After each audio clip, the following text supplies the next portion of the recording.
Ayan, alam kong maingay yung background natin, pero kailangan natin bilisan. Ayan, maglagay ka na ng malagkit na bigas, tapos konti lang ng bigas. Oo, yung una malagkit, tapos bigas. Tapos, ayan, hugasan mo ng 2 beses. Pero kung gusto mong mas madaming hugas, ikaw bahala, gusto mo yan eh. Pero kung ayaw mong hugasan, pwede rin naman. Oo, choice mo yan dahil ikaw naman nakakain. Oo.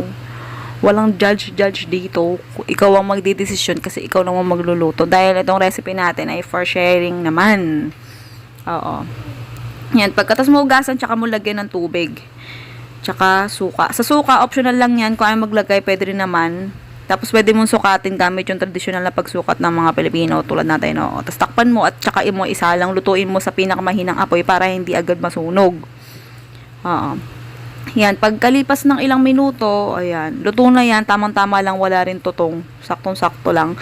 Tsaka mo lagyan ng kalahating lata ng ube condensed milk. Kalahati lang kasi sobrang tamis kapag kano. Tsaka gagamitin pa natin yung kalahati niyan mamaya. Yan, tas haluin mo lang hanggang sa mag-combine. Oo, ganun lang. Pero kung nagtitipid ka, kung medyo tingin mo mahal-mahal yon, sige, asukal na lang ilagay mo. Ayan, tas maganda ka ng isang molo wrapper.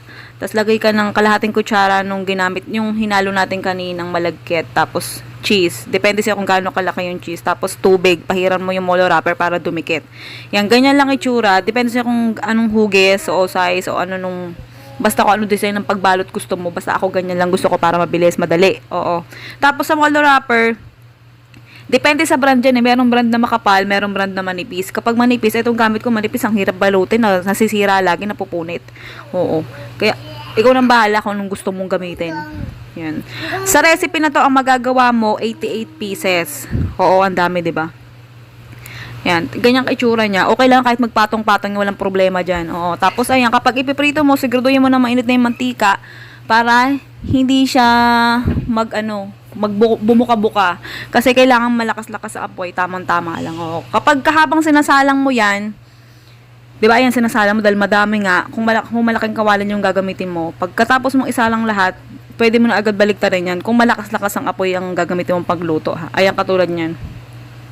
Kasi mabilis maluto yung molo wrapper na ginamit ko dito sa recipe na to. Kasi manipis lang yung molo wrapper. Ayan, katulad nyan. Pwede mong lutuin yung molo wrapper. Ito, pwede mo siyang iprito ng light golden brown lang. Kasi luto naman na yung malagkit sa loob. Pwede na naman katulad nung ginawa ko itong golden brown. Oo, pwedeng light golden brown lang. Basta ikaw ang bahala. Kasi nga, molo wrapper na lang ang niluluto natin dito. Kasi nga, luto nga yung malagkit. Ulit-ulit. Oo. Yan, ganyan lang. Kapag ka golden brown na luto na, hango mo lang, ganyan lang. Sobrang dali lang yan. Sa listahan ng recipe at saka costing, nasa dulo ng video na to. Kung tinatamad ka na panoorin, kung tingin mo tapos na yan, okay na sa'yo, forward mo na. Ayan. Gumamit ako ng square na paper plates, pero kung wala kang mabiling square paper plates, pwede rin naman kahit anong shape. Oo. Tapos, bawat isang paper plates, merong 4 na, ayan, yung niluto natin. Tapos, yung toppings, ube condensed milk. Yung kaninang natira na kalahating lata, ayun, gawin mong toppings yun. Pero maraming matitira kung kalahating kutsara lang gagawin mo sa bawat lalagyan, sa bawat paper plates. Oo, maraming matitira. Yan, ganyan itsura niya kapag kahinatin mo sa gitna. Ayan, ito na, lantakan time agad. Oo, ito yung pangalan recipe natin, malagkit cheese dumplings. Oo. Pero depende siya kung anong gusto mo itawag dito. Pero ako yan ang gusto ko kasi nga para siyang dumplings. Oo. Kasi molo wrapper din yung ginamit. Ayan, sige na. Goodbye. Good luck. Love you. Tapos na. Ikaw na bahala. Okay, husgahan mo na.